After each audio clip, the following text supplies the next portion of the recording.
continue with my message that the Senate must always remain independent. And due to my strict adherence of the Senate remaining independent, maybe that could be the cause of my demise.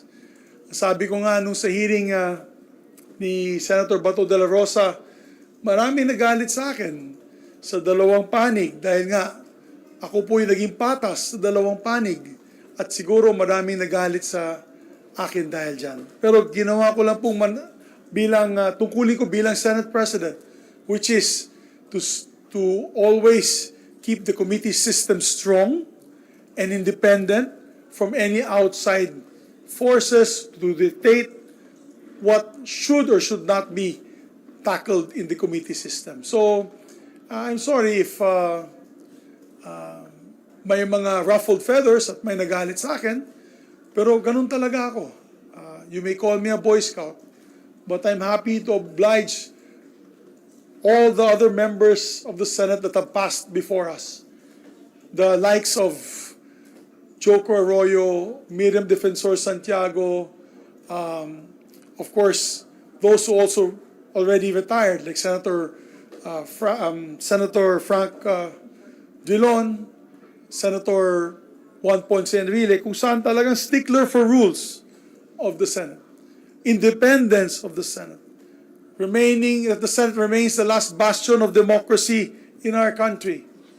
So I pray and hope that our dear Senate President Escudero, will uphold these ideals of the Senate that we fought for many generations. I'd like to also congratulate Senate President Francis Escudero for his ascension to the Senate presidency. We will take a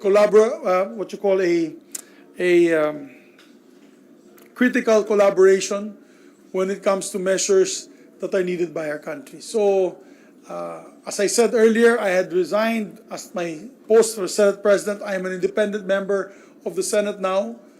Mas maganda po yan para mananatili po tayo independente at mananatili po tayong patas sa lahat ng grupo. I also like to thank my team that also resigned with me, Senator Nancy Binay, Senator Joel Villanueva, my majority floor leader, Senator J.V. Ejercito, Senator Lauren Legarda, and Senator Sani Angara. And napasalamat din ako kay Senator Bato de la Rosa dahil ang balita ko talagang hindi po siya pumirma at nanatili po siyang kasama ko sa pinakahuli. So, yun lamang po. I'll take questions from the group. Thank you. Whose instructions did you not follow? Whose feathers did you ruffle? I'm only presuming that is the cause because maraming nagsabi sa akin, alam mo, tigil mo ng mga hearings, ganito, ganyan, para mahirap na magsalita. Ang sa akin lang is, I must have ruffled my feathers. I'm sorry, I must have ruffled other people's feathers from my independent stance of the Senate. At hindi natigil yun hindi na natigil yun. Nung sa PI pa lang, sa People's Initiative pa lang, nung hindi po tayo sumang-ayon sa People's Initiative, dyan po na nag-umpisa Hindi tayo sumang-ayon sa kanilang timelines, sa charter change. Dyan ko din naramdaman na medyo may mga sama ng loob. At mahirap dahil ang akin naman ay gusto ko lang po manatili ang independensya ng ating institusyon ng Senado. So, I saw it coming and as a matter of fact, I even said to my staff na parang by 2025, ayoko na maging Senate President sa totoo lang. Pero napaaga po ang resign ko po bilang Senate President. I have more time with my family, I have more time for my health. Alam niyo naman, kinumplain ko yan sa inyo dati na tumaas lahat ng blood works ko. Sabi ko, napakagrabing stress, napakatindi ng pressure. So I hope that this new leadership does not succumb to pressure. Only time will tell. Di ba makikita natin sa galaw ng ating mga kasamahan. SPD, Yes. dahan ng Malacanang, the President directly. I don't want to anymore rain on the parade of Senate President Escudero. So I guess maybe other members of the Senate can answer that. Ang akin lang dyan, I did my job and I did it well. I am proud to keep my head up high. Wala po tayong mga scandals na nangyari noong panahon natin, and I'm very happy for that. I am so happy that I have been able to render these years of service sa ating mga kababayan. Kailan nyo nalaman? Nung Wednesday, nalaman ko may kinakausap po sila, nagkikita-kita po, nag-uusap-usap po sila ang kabilang grupo. And yun, nag-umpisa na po. So, nagbabantayan po kami nung weekend and medyo masama ang loob ko dahil meron pa mga nagte-text sa akin, "We're with you. Full support po kami. Kami po ay, opo, 100% sa iyo." Wala pang isang araw, wala ang hirap talaga maging politiko. Alam mo, sa totoo lang, ang hirap maging politiko. Kaya ako ituwan-tuwa sa mga naiwan sa akin. Alam mo, true test of character yan. Alam niyo mga kapatid, ako napakasimple lang ako na tao. Napaka-transparent po ako. Mahalaga sa akin yung reputasyon ko, kaya nag-resign ako noong 2011, di ba? Ayokong umikot sa mall na may nagsasabi na mandaraya ako. Kaya nag-resign po ako sa posisyon ko bilang senador. At ang sinabi ko, wala naman po tayong kasalanan dun sa sitwasyon na yun noong 2007.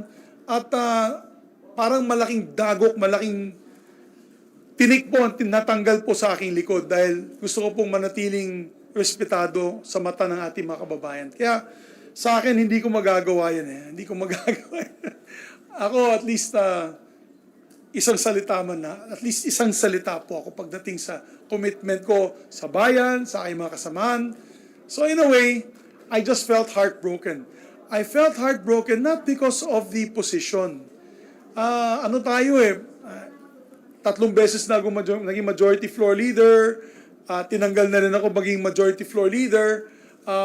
Hindi sa position, I'm not heartbroken because of the position. I'm heartbroken because of those who committed to be steadfast with us. We had the same ideals, and all of a sudden, hindi po, biglang nawala po. Ganyan talaga ang buhay, no? Sir, do you feel betrayed? Do you feel betrayed, sir? Heartbroken. So yung pinasalamatan mo, yun yung, di ba ba? Yung pinasalamatan Yes. mo, sila yung hindi nag-sign. 7 yata yun eh. Sama si Senator Gatchalian, 7. Sama si Senator Gatchalian. Senator Bato, Would you consider this a meeting on Pidea Lakes as one of the delaying factors while you were compelled or you offered to resign? Meron bang mga pressure? Kasi considering na the president is being implicated. So kaya nag-speak sa'yo si Senator Bato. Kasi yung hearing niya. your guess is as good as mine. I don't want to say it, pero ganun talaga. Ako, I've been very loyal to our president. And in fairness, we've tried to give him good counsel. Kung sa PI, sinabihan ko po siya na masama po ito para sa ating bansa. Umpisa po ito ng kaguluhan. Di ko alam kung nakinig po siya sa akin o hindi. Ang akin lamang po dyan ay I try to give him good advice. Hindi yung rara-ra na ang galing mo, ikaw ang the best. Hindi tayo ganyan eh. We're always trying to give good advice. Not only to him, but to everyone else in the cabinet. And I think they know that. So, ang akin, if that's the consequence of, this is a consequence of my being independent, fighting for the institution, then so be it. I'm happy to step down as a independent member of this institution who maintain the traditions and the rules of this institution till the very end. Sir, mananatili ba kayong kaalyado po ng administration or are you planning to transfer? We will discuss this tonight. Sir, pag-usapan. Yeah, well, pag-usapan pa namin ngayong gabi. Sir, did you try to speak dun sa grupo na nag-unseat sa inyo yung grupo nila Senator Cheese? Hindi naman sila, hindi sila nakipag-usap sa amin. Hindi po sila nakipag-usap sa amin. But yung nakipag-usap sa akin, yung nag-traitor sa akin, yung full support, ngayon no support. Hindi na. Bahala na sila dyan. Pero okay lang yun. Okay na yun. I don't want to rain again the parade. I don't want to rain on the parade of Senator Chis Escudero, our Senate President.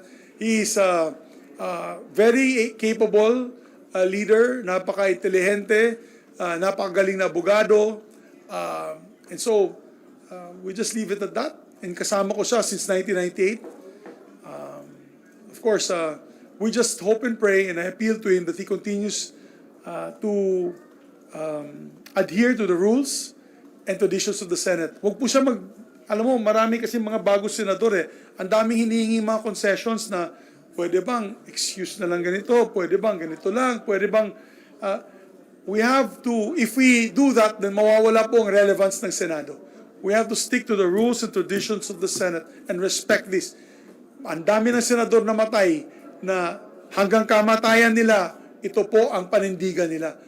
As last bastion of democracy, this institution must remain steadfast. So, ano bang procedure? Di ba yung dapat nagkaroon na din ng papalitan lahat ng chairmanship ng committee? Or Hindi naman, siguro yung, unless may mga interesado, yung 14, 15 nila, I think kung happy na sila sa mga committees nila, hindi na po matatanggalan yan.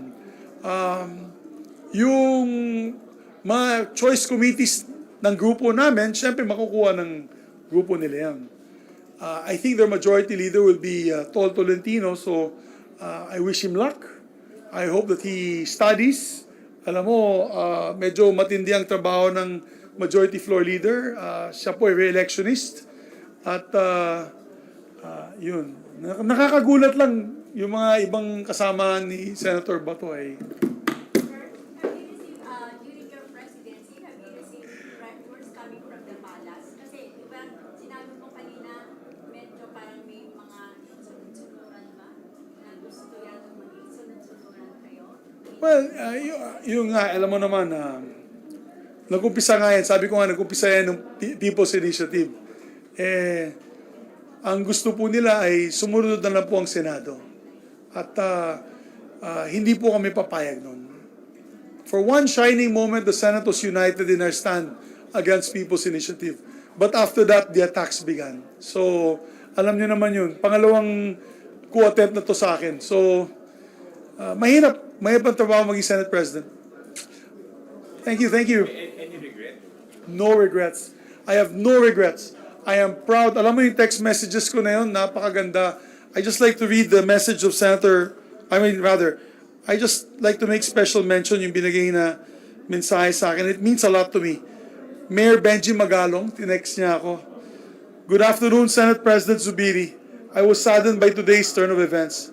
You have served as Senate President with honor and dignity that they cannot take away from you. You'll always have my utmost respect. Warmest regards, Mayor Benjamin Magalong. So, ganda, di ba? Yung nakakataba ng puso.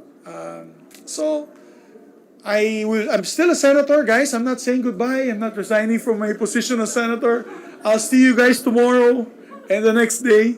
I have more time with you guys. Pwede tayong kumain and whatever role that we take, our group, front and center po kayong lahat. You'll know what will happen. How many senators does the other group? I don't know. 14 sila. Kasi 7 kami plus 2 in the minority, 9. 8 sinong 8? Ano? sino yung nine? Yung kasama ko si Senator JV, myself, Senator Nancy, Senator Lauren, Senator Joel, Senator Sherwin, Senator Bato. 7. Sensani, steadfast sa atin. 8 plus 2 minority. So 14 sila. Sir, what would this impact on the ongoing Chacha hearing? Wala na. Goodbye, Chacha. Ano po? Kasi Nag-resign na si Sani Escudero. Si Sani Angara. Nag-resign na po siya. paano yung Wala na. We had to cancel, or it's all canceled. Alam niyo naman si Senator Escudero, anti-Chacha. So, di ba? Openly is anti-Chacha. So, I hope the people that supported him know that. Yun nga sila, di ba? Parang if ever. Strange bedfellows. I always say this is strange bedfellows, di ba? So, okay lang. How about yung As far as we're concerned, the Chacha this week is dead. We don't have any Chacha hearings. Hindi si Yung mga Senator priority. Bato, mawawalan din ng committee niya doon sa dangerous zone. Wala na si Morales. I'm sure Senator Bato de la Rosa will be taken out of his committee. I presume, no? Because isa sa mga punot dulo nitong nangyayari ito. yung ano po, SB, yung mga priority bills, yung mga priority bills. Well, ang dami. Alam mo, kaya nga request ko sa kanila ganito. Nag-request ko kasi ang gusto po nila, pag start ng session, change leadership kagad. Ang request ko lang sa kanila, guys, can at least preside bago magkagulo-gulo, can at least preside sa third reading approval of these measures. Para my last act as Senate President ay nagtatrabaho pa rin ako. So we did it, and we thank the new leadership for allowing me to preside in the approval of these like AFASA amendments to the tax code, I think. Oh. So at least I left working, ladies and gentlemen. We're able to pass these measures. Nung nag-thank you ka kay Senator Bato, naiyak siya. Diba? Saan talaga siya emotional? O nagkausap kayo about this change of leadership? I told him, saludo ako sa kanya. He stood by me. And I told him, pare, may panindigan ka. You are a man of principle. Hindi siya takot, hindi siya natatakot. At saludo ako sa kanya. Saludo talaga ako kay Senator Bato. I hope he wins again for Senator. I will campaign for him actively. I will campaign for him actively in Mindanao Pero conscious to maximize his vote. basically yung kanyang hearing yung isa sa mga factor that basically Could- big, Most possibly, one of those that broke the camel's back, ika nga, aside from charter change timeline, aside from PI, aside from many other things. So, nag-reach out ka pa, nung narinig mo na may panibago na namang attempt to unseat you, nag-reach out ka dun sa ibang members ng Senate? Yes, absolutely. Kaya nga may mga text message ako, full support. Next day, pasensya na lang, pare. Para ka nabigo ng girlfriend mo, no? Boyfriend mo. I love you, joke lang. I love you, joke pala. Well, just a simple committee. Hindi po ako hingi na. I will not ask for any big committees. Just give me a small committee. I don't mind getting back to committee on cooperatives, which has been my committee from the very beginning. Wala po ako hinihingi malaking committee. Pagod na rin ako. I just want to help on these measures and help keep the institution independent. You know? Yes. Well, may meeting nga kami tonight with the team. What our options will be. Ilan na yun, sir? 10? Before the break, for sure. Ilan na yun? Imagine kung nag-minority kami, di 10 yung minority. Oo nga. Tsaka dapat nandun lahat sa floor. Di pwedeng tamad-tamaran. Alam mo, I am proud of my team because number one, this is the hardest working team. The last man to leave the floor is Senator JV, Senator Sonny, Senator Joel, ako at si Lauren. Kami palagi, at Senator Sherwin, kami palagi na iiwan. Hindi kami check attendance, alis. Oo. Kayo ng media kasi araw-araw dito naman kayo, nakikita nyo naman, no? Hindi ko naman babanggitin yun. Ang akin lang is, I hope we have the biggest, the most hardworking team. So I think it will be a big loss for legislation, but I'm hoping that my colleagues will step up. The 14 will step up. We'll be watching. Thank you guys. Mabuhay kayo. I love you guys. Thank you. Thank you very much.